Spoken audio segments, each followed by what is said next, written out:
جیسے جملے کتاب میں لکھے ہیں غازی کے علم کی قسم میں ویسے پڑھنے لگا ہوں۔ امام نقی مصلی پہ بیٹھے تھے، یہ کمینہ یوں دیوار سے نیچے آیا، اس نے کہا مجھے جلدی بڑی ہے۔ امام نے کہا تجھے کیا جلدی ہے؟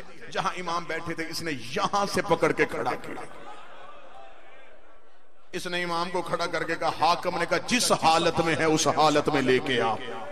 حاکم نے تجھے دربار میں بلایا ہے۔ امام نے کہا ملعون مجھے سر پہ امامہ رکھنے دے۔ اس نے کہا نہیں میرے پاس وقت نہیں ہے۔ امام نے سر پہ امامہ نہیں رکھنے دیا، اس نے امام کو پاؤں میں نلین نہیں پہننے دی۔ مجھے غازی کے علم کی قسم ہے علی نقی کے سر پہ امامہ کوئی نہیں تھا، پاؤں میں نلین کوئی نہیں تھی۔ امام گھر کے دروازے پہ آئے، یہ دو ملعون گھوڑوں پہ سوار ہو گئے، سوار ہو کے کہتے ہم گھوڑے پہ چلیں گے، تو آگے لگ کے دوڑ۔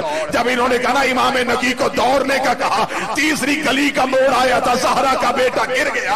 انہوں نے کہا مرد ہو کے گر کیوں گیا ہے؟